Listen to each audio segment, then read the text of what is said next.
Le vent hurlait à travers les arbres comme un avertissement.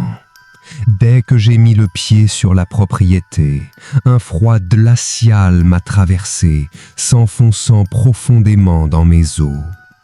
La maison se dressait devant moi, en ruine et oubliée, et pourtant sa présence était écrasante.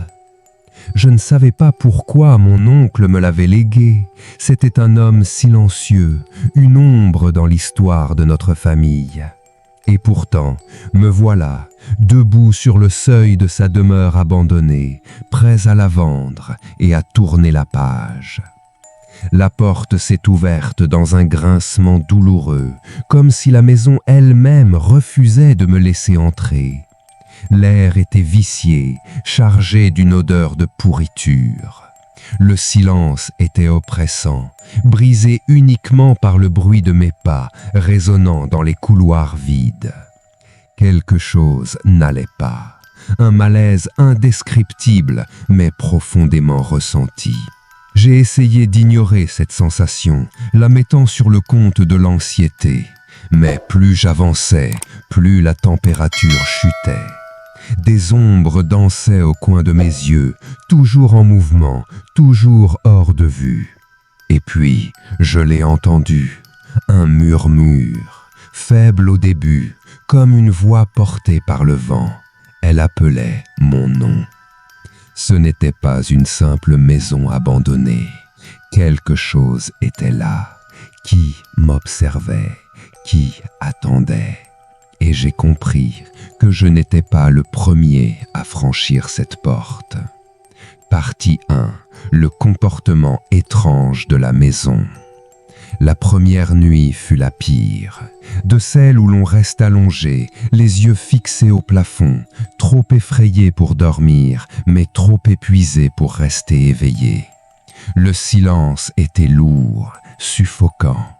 La maison de mon oncle, si vide et froide, semblait me fixer, comme si elle savait que je n'étais pas censé être là.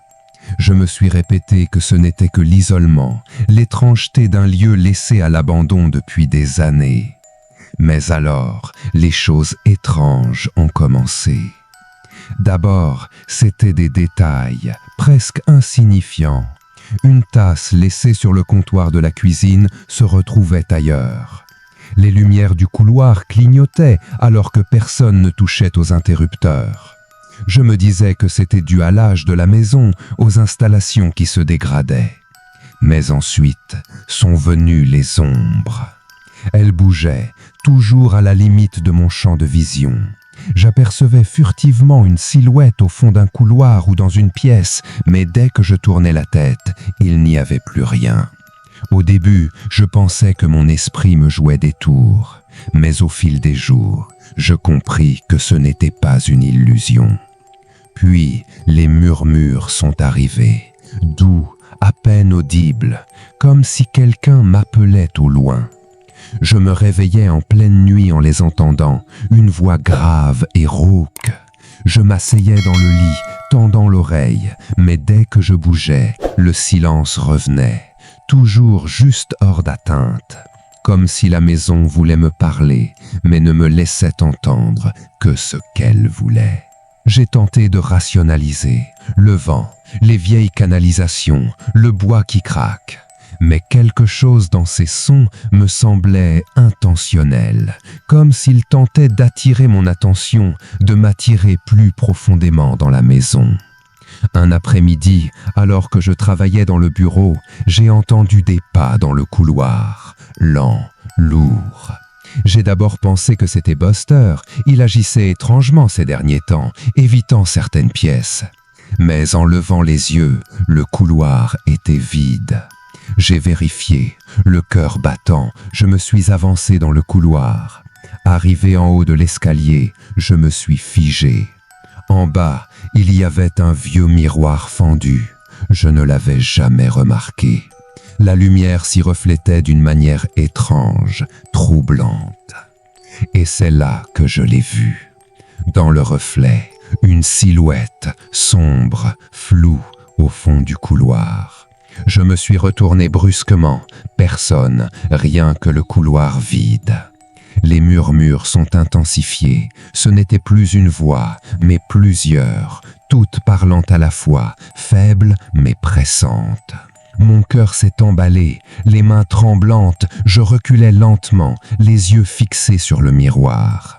Je me suis enfui dans la cuisine, et c'est là que j'ai compris, je n'étais pas seul. Partie 2.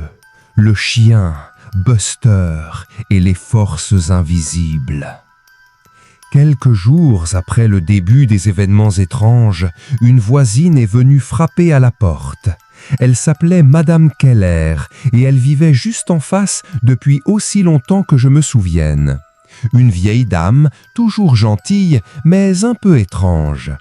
Elle avait gardé le chien de mon oncle après sa mort, un golden retraité nommé Buster. « C'est un brave chien, dit-elle en souriant, me tendant une laisse. Je me suis dit qu'il pourrait te tenir compagnie, il est très seul, tu sais. » J'ai hésité. Prendre un chien maintenant, avec tout ce qui se passait dans cette maison? Mais Madame Keller a insisté, le regard rempli de douceur. « Il te tiendra compagnie, il est très affectueux. » J'ai fini par accepter, par politesse, et au fond, j'étais soulagé d'avoir une présence vivante dans cette maison pleine d'ombre. Buster était calme, affectueux. Son pelage doré était chaud, rassurant. Il me suivait partout, se couchait à mes pieds pendant que je travaillais. Au début, sa présence était réconfortante, une ancre dans un lieu où tout semblait irréel. Mais lui aussi se comportait étrangement.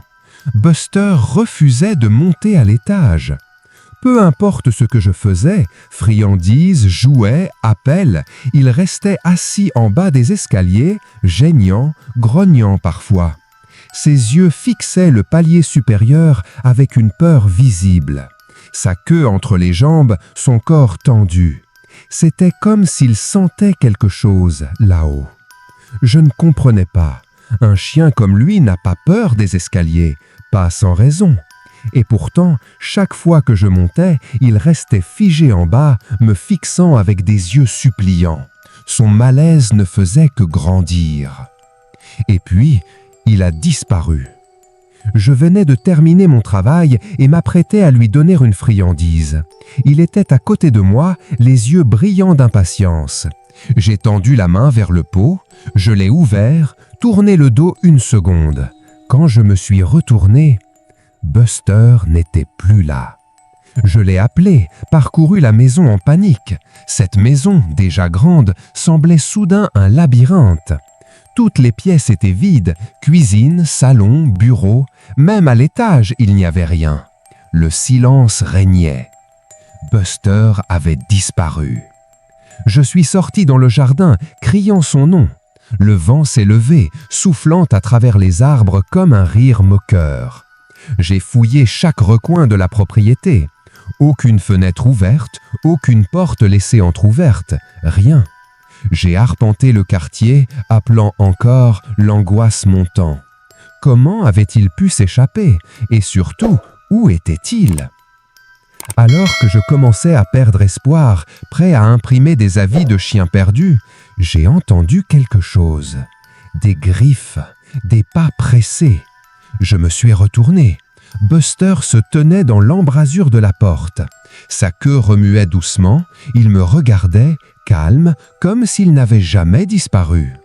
Mais quelque chose avait changé. Ses yeux étaient écarquillés, son pelage sale, comme collé par une substance sombre. « Où est-ce que t'étais passé ?» ai-je murmuré. Il ne répondit pas. Il alla simplement s'allonger sur le canapé, à sa place habituelle, comme si de rien n'était. Partie 3. Paranoïa et isolement. Les jours ont commencé à se confondre. La maison, autrefois simple coquille vide, s'était transformée en quelque chose de bien plus sombre. J'avais l'impression que les murs se refermaient sur moi, que les murmures devenaient plus forts, plus insistants. J'étais venu ici pour une seule chose, vendre cette maison, passer à autre chose, reprendre ma vie. Mais maintenant, je n'étais plus certain de pouvoir partir. L'isolement était la pire partie. Au début, le silence était apaisant, une pause bienvenue dans le tumulte de la vie. Mais bientôt, ce silence est devenu une prison, oppressant. Je ne voyais plus personne, à part les visites ponctuelles de Madame Keller pour prendre des nouvelles de Buster. Mais elle-même semblait distante, comme si elle savait, comme si elle sentait ce que moi je refusais encore d'admettre. Et les murmures continuaient, toujours là, la nuit, le jour. Même quand je pensais être seul, ils résonnaient dans ma tête. Parfois, ils murmuraient mon nom. Parfois, ce n'étaient que des mots insensés, impossibles à comprendre, mais porteurs d'un poids écrasant. J'ai commencé à perdre toute notion du temps. Je ne savais plus si j'étais là depuis des jours ou des semaines. Je m'asseyais pour travailler et quand je regardais l'horloge, des heures avaient passé. Les aiguilles semblaient bouger de manière erratique, comme si le temps lui-même était déformé. Je ne parvenais plus à me concentrer. Mes pensées partaient dans toutes les directions, comme des feuilles emportées par le vent. Ce n'était plus de simples tours que la maison me jouait, c'était la réalité qui se déformait. Tout a commencé par des détails, une tasse qui disparaissait, une chaise déplacée d'1 centimètre. J'ai voulu me convaincre que je devenais distrait, que je me faisais des films. Mais alors, les messages sont apparus. Je suis retourné dans la salle de bain, celle que j'avais trouvée tachée de sang une nuit. Et là, sur le mur, écrit en lettres rouges encore fraîches, un message. « Tu perds la tête ». Je suis resté figé, le cœur au bord des lèvres. J'ai reculé lentement. Un mauvais tour, une hallucination. Et puis, j'ai levé les yeux sur le plafond. Il est déjà trop tard. Je me suis précipité hors de la pièce, haletant. Il fallait que je me reprenne, que je garde les idées claires. Mais plus j'essayais d'ignorer ce que je voyais, plus la maison me montrait sa vraie nature. Même Buster n'était plus le même.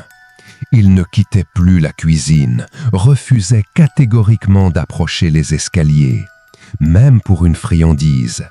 Il restait là, le regard fixé vers le haut, les oreilles basses, terrifié. Je n'arrivais pas à comprendre ce qu'il voyait ou ce qu'il sentait.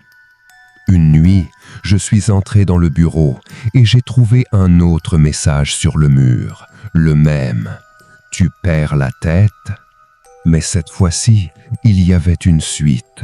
« Tu n'es pas seul ». Je me suis figé, mon cœur battait à tout rompre, les murs semblaient se refermer sur moi. La maison vibrait, comme si elle respirait. L'air était lourd, presque étouffant. Les murmures étaient devenus un chœur entêtant, impossible à ignorer. Je n'arrivais plus à comprendre ce qu'ils disaient, mais je sentais leur présence. Ils étaient en moi, dans ma tête.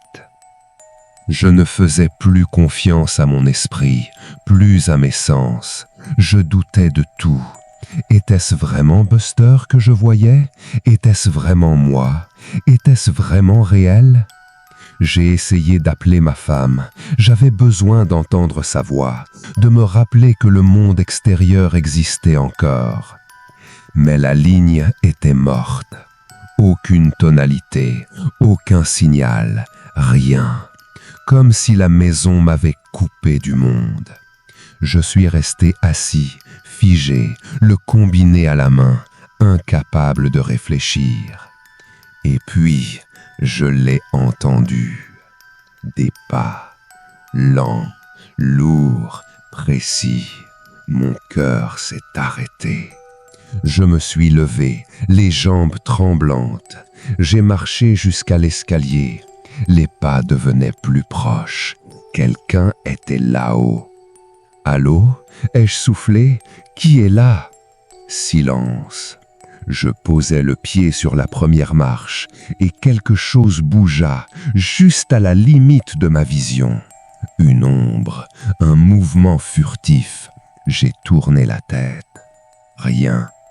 J'étais en train de perdre l'esprit, c'était certain. Et alors, comme pour le confirmer, la porte du bureau claqua violemment. Un bang assourdissant. Je sursautais, le souffle coupé. Je restais là, incapable d'ouvrir cette porte, paralysé par une peur que je ne comprenais plus.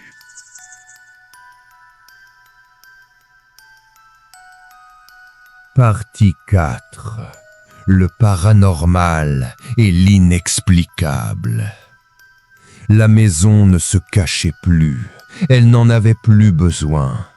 Les murmures, les ombres, les messages, ce n'étaient que des avertissements. Désormais, ce qui hantait ces murs s'en prenait à moi ouvertement, sans retenue. J'avais essayé de croire que je devenais fou, que c'était le stress, l'isolement, mais ce qui s'est produit ensuite dépassait l'entendement. Tout a commencé avec les miroirs.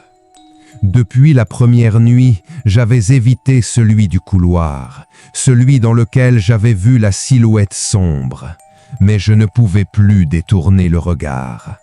Un matin, je suis allé dans la cuisine, l'esprit encore embrumé par une nuit sans sommeil, et là, dans le reflet du miroir, un visage pâle qui me fixait.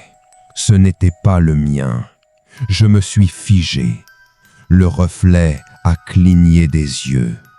Je me suis retourné brusquement, personne derrière moi. Mon souffle s'est arrêté. Dans le miroir, le visage bougeait indépendamment de moi.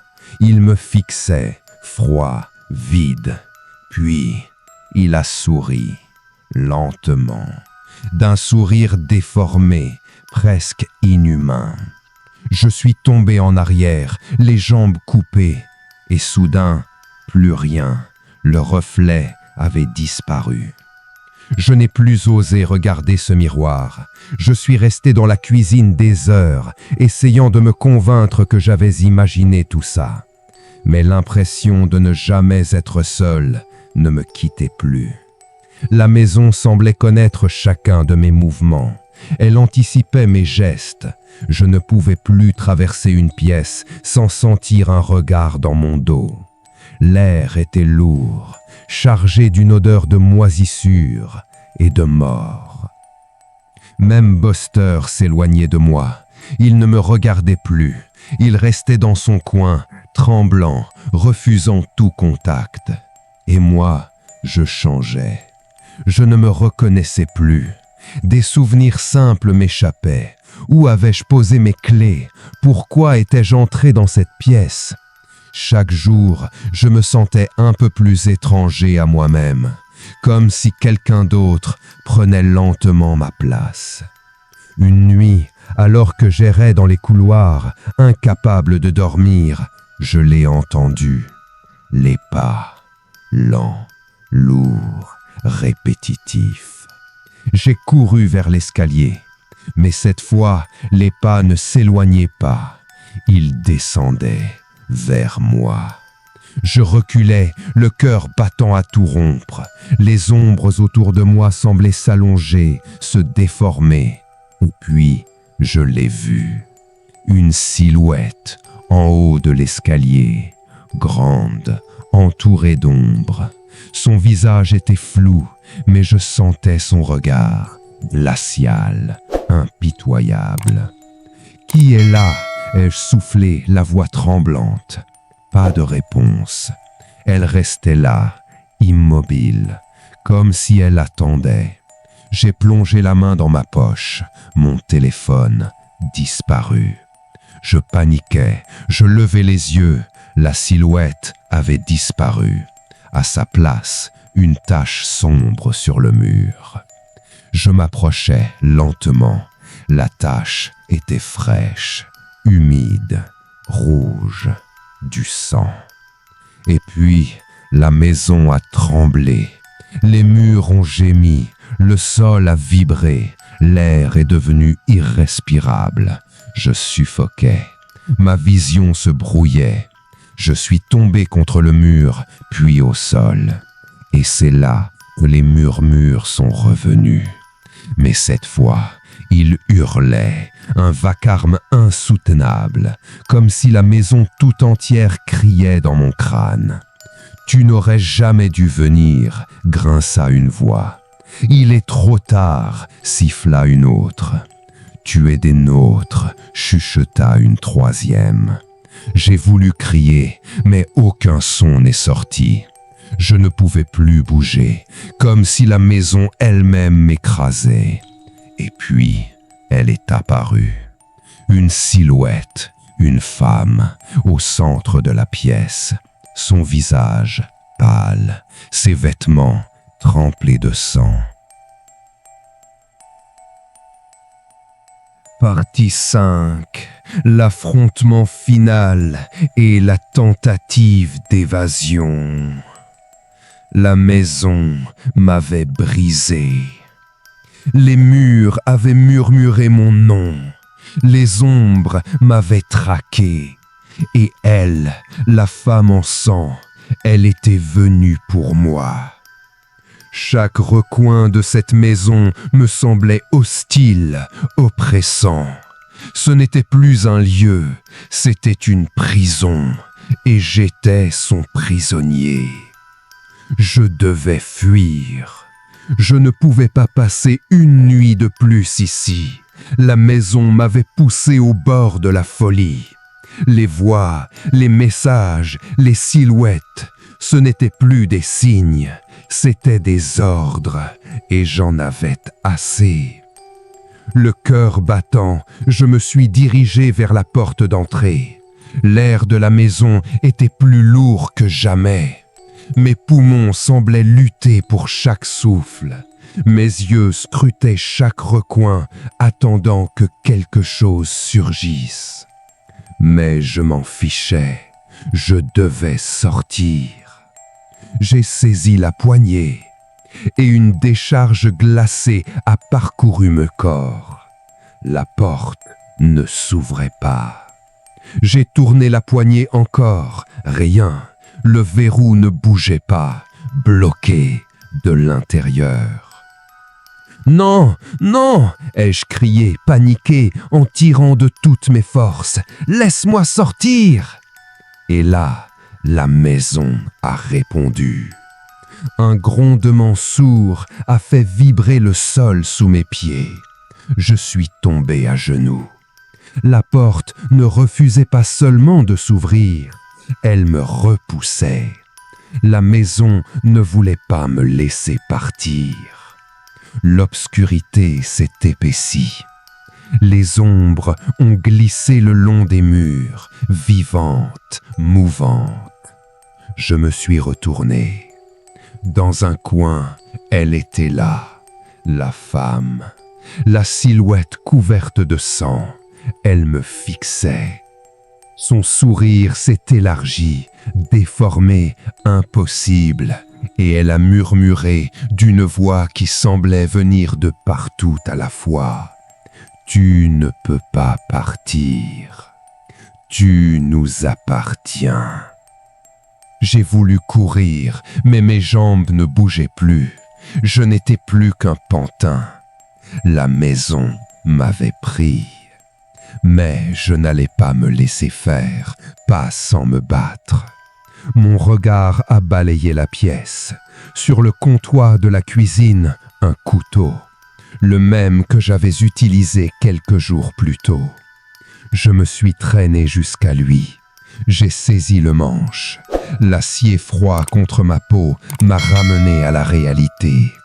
Et, au moment où j'ai brandi l'arme, la maison a hurlé. Les murs ont gémi, le plafond s'est mis à trembler. Une bourrasque a traversé la maison comme une tempête. Le sol vibrait sous mes pieds. Et soudain, la porte d'entrée s'est ouverte. Je suis resté figé. Trop facile. Le vent froid de la nuit s'est engouffré dans la maison. Les ombres ont reculé. Les murmures se sont tus. Pendant une fraction de seconde, j'ai cru avoir gagné. J'ai fait un pas vers la sortie. Et la maison m'a tiré en arrière. Un choc brutal, comme si des mains invisibles m'avaient saisi et arraché au seuil. J'ai hurlé, agrippé le cadre de la porte, mais c'était inutile. La maison était plus forte. J'ai vu Buster, debout dans le couloir, son regard implorant. Il voulait que je parte, que je survive. Mais je ne pouvais plus parler, ni bouger. Et puis, je l'ai vu, le dernier message. Écrit sur le sol en lettres de sang. Tu n'es jamais parti. Le monde a basculé. La pièce a tourné sur elle-même et j'ai compris la vérité. La maison n'essayait pas de me garder prisonnier. Elle m'avait toujours eu. Et, dans l'instant qui suivit, l'obscurité m'a englouti. Dernier chapitre, le dernier twist. Quand j'ai ouvert les yeux, j'étais de nouveau dans le salon. Le parquet glacé sous mon corps, l'odeur familière de poussière et de pourriture emplissant mes poumons. Pendant un instant, j'ai cru que tout cela n'avait été qu'un cauchemar, une hallucination. Mais en me relevant, j'ai compris. Quelque chose clochait. La maison était différente. L'air était plus lourd. Les murs tordus, comme s'ils avaient été étirés, remodelés. Et les ombres, elles n'étaient plus seulement des jeux de lumière. Elles regardaient. J'ai tourné sur moi-même, le cœur battant. Le plancher sous mes pieds semblait vivant, humide, presque organique. Rien n'était à sa place, et pourtant, tout semblait familier, mais déformé, comme dans un rêve trop réel. Je me suis précipité vers la porte d'entrée, mais je me suis arrêté net. La porte n'était plus la même. Sa poignée était fissurée. Le bois était noirci, comme brûlé de l'intérieur. J'ai tendu la main, tremblante. Le métal était glacé. Et alors, je l'ai senti. Quelqu'un derrière moi. Je me suis retourné d'un coup, le souffle court, vide. Mais les ombres s'étaient rapprochées. Elles rampaient sur les murs, lentement, silencieusement, comme des bêtes affamées. Et puis, je l'ai entendu. Une voix, grave, râpeuse, féminine. « Tu ne pars pas. » Le parquet a gémi, les murs ont tremblé, la maison vivait. J'ai voulu crier, mais plus de voix. Comme si la maison m'avait volé mes mots, mon souffle, mon esprit. Les murmures sont revenus, forts, déchirants, comme des hurlements dans mon crâne. Je sentais ma tête prête à exploser. Je suis tombé au sol, à bout de force, et en levant les yeux, je l'ai vue, elle, la femme en sang. Mais cette fois, elle était réelle. Pas une ombre, pas un reflet. Elle était là, debout, au sommet de l'escalier. Son regard vide, des puits sans fond. Elle n'avait pas besoin de parler, sa présence suffisait à m'écraser. Et alors, la maison entière a parlé. Les murs, le plancher, le plafond, tout chuchotait en chœur. Tu es des nôtres. J'ai voulu me relever, mais la porte avait disparu. Il n'y avait plus de sortie, juste eux et moi.